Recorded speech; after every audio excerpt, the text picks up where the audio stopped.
You are watching the Midtable and Up podcast highlights. Please put your foot through that like button and subscribe to the channel. Make sure to follow us on Facebook, Twitter and Instagram, as well as Spotify and the podcasts app.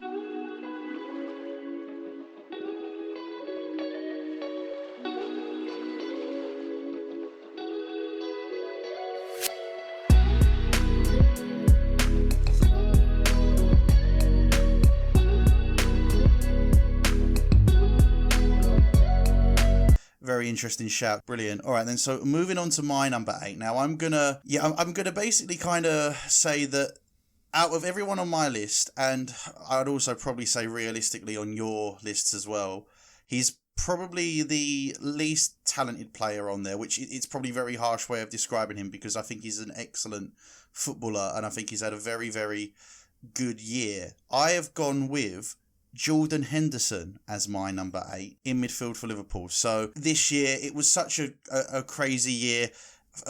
There was points, obviously, of course, where people were thinking, oh, is the league even going to be cancelled? Is it going to go ahead? Or, that kind of thing. And obviously, it did. And then Liverpool did eventually win the league for the first time in 30 years. I don't know, Mane, Salah, Trent Alexander-Arnold, they've got an incredible team full of incredible players that are, again, on a technical aspect of it, that they're better than Jordan Henderson.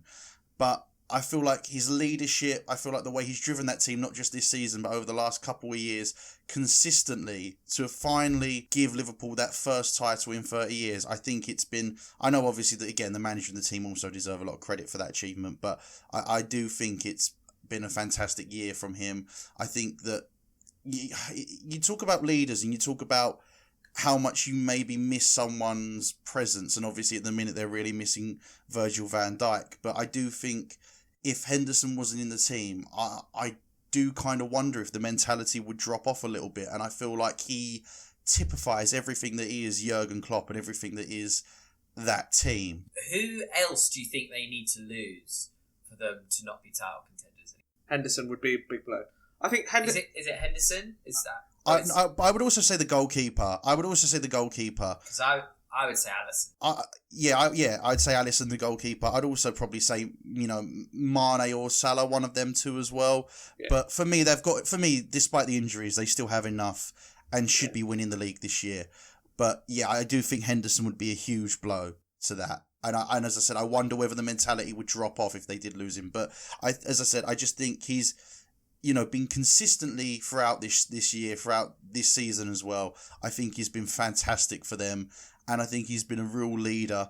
And, the work that he puts in, I always feel like as well, he maybe doesn't get the credit he deserves as a footballer. Again, he's not as good as, say, Thiago, Salah, Mane, etc. Again, you can reel off all these players, not just at Liverpool, but throughout the Premier League that are better than Henderson from a technical point of view. But I think in terms of getting the most out of your ability, I think that there's very few that have come close to what Henderson has done. And that, for me, is why he makes my number 8. I think what Henderson has is that Gerrard-like ability of making everyone around him better than they are when he's not there.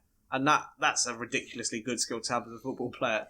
I completely agree. And that's why I think if they did lose him, that would be such a blow. All right, then moving on to our number 7s then. So number 7, Matt, who are you going with? My number 7 is a fellow Liverpool player. Someone we've just spoke about, Alisson. Great shout. I think it's pretty simply put. If he's not in that Liverpool squad, I think they don't win as many games. I think not only does he give the attack, the confidence, and the defence, the confidence that they need. Also, he just overall has extraordinary ability. And even in a defence that's looked a bit crap with no Virgil van Dijk, and losing some significant players, he's been able to just step up and make it happen. I agree. I had some qualms with your previous number, mate, but I think you're 100% justified on this one.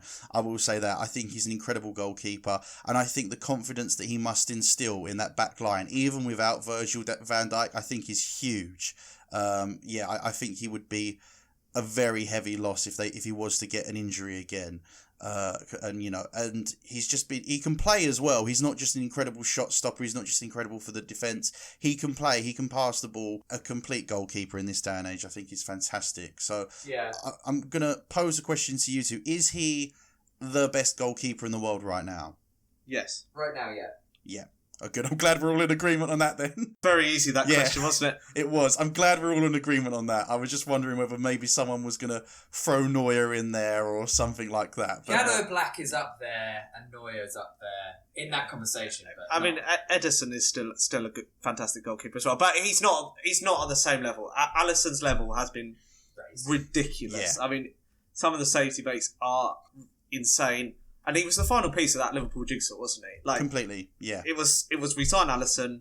We don't have Karius anymore. Right, this team now can win whatever it wants because now we've got a good goalkeeper. Again, I feel so bad because I feel like on my lists particularly, goalkeepers get neglected so badly.